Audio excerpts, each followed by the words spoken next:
Untamed and alive. Blonde and kinky. It's mine. Fluffy. And it's radiant.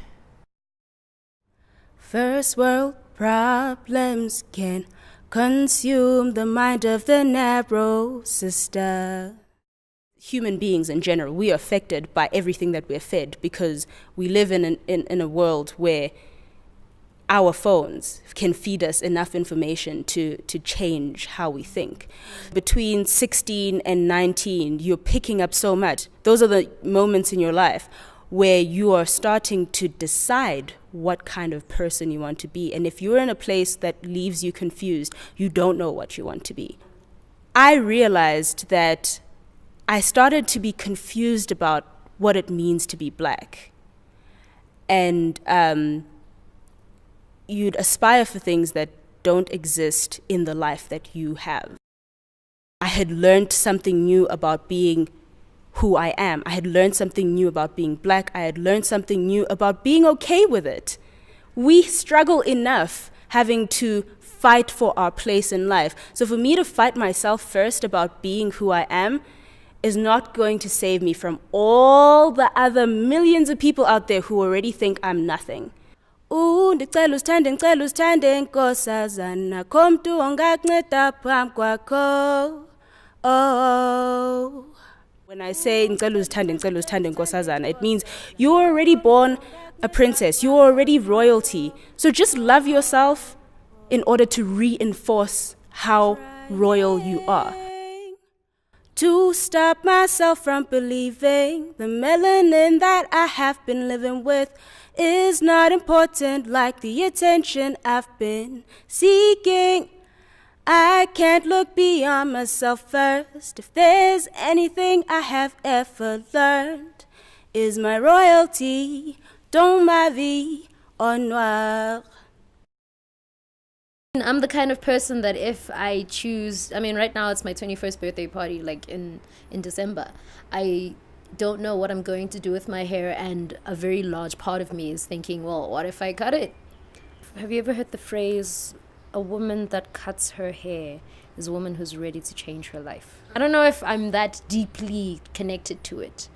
Given that, though, when my hair is good and rich and strong, and when I put my hands through it, and it's in the morning, and it's just, I feel completely naked. You know that feeling that you get? You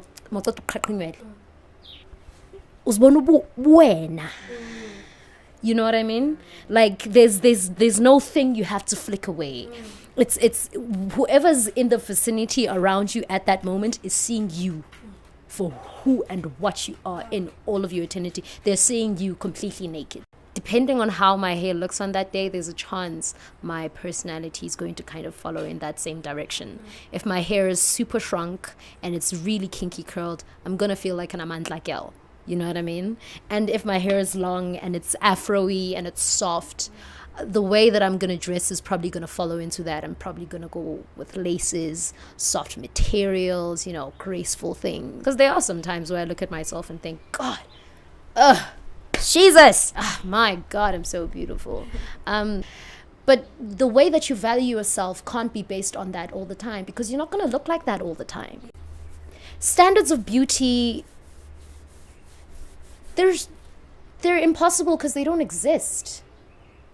The standard of what a beautiful white woman is doesn't exist. Marilyn Monroe was brunette. She wasn't blonde. She was a brunette. Do you understand how that facade in itself is it's all wrong?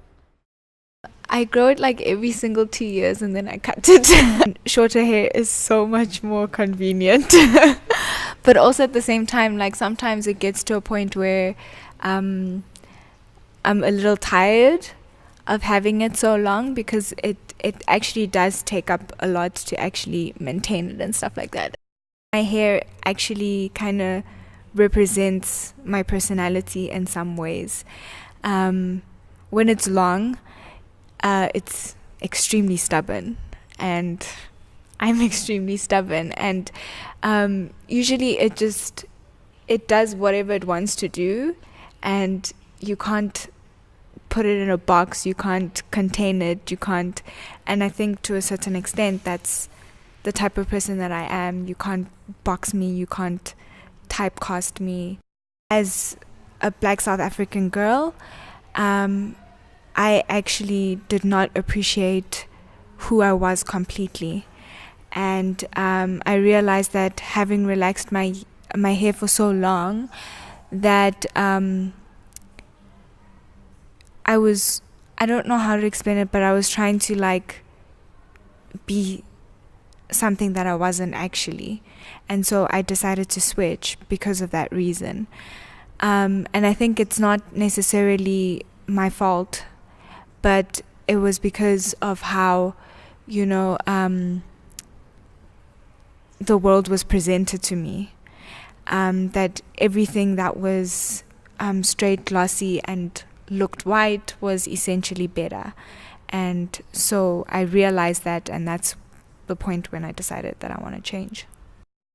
As human beings, we see each other as belonging to each other. So I belong to you, you belong to me. And I recognize that also at the same time that I can't do without you. And your own existence basically defines my existence in a way. I love my hair, and I always used to have difficulty with like problems with my hair when I was younger. Those self-esteem problems, because like I went to white schools, so it's like, okay, so I do braids. Straight after braids, I'd relax my hair, and then when like the growth starts settling in, it's like shucks, what am I supposed to do? Because like I don't know what to do. My hair doesn't want to be straight. My hair doesn't want to blow in the wind. My hair doesn't want to do all these things that I see people's hair. That's what their hair does. That's what's like considered as, oh man, that's so great. Like I don't see why my hair should be in a specific way or should not be. I don't know. It's power in a sense. I feel confident because that's how I want to show myself. I like combing my hair. I think that natural is the type of hair that I would like to have that complements the person that I feel that I am now, and that it's not a stress. I don't have to get braids and then now wonder what I'm going to do after I take out my braids because my hair shouldn't be shown. You like your skin, you like your lips, you like your hips, you like whatever you have that you can associate physically as with being an African woman. Then you must be proud of it because that's how you want to show yourself. No one can tell you how you should or should not be. No one can come and tell you that your definition of beautiful is not okay. Like, we can't all be the same.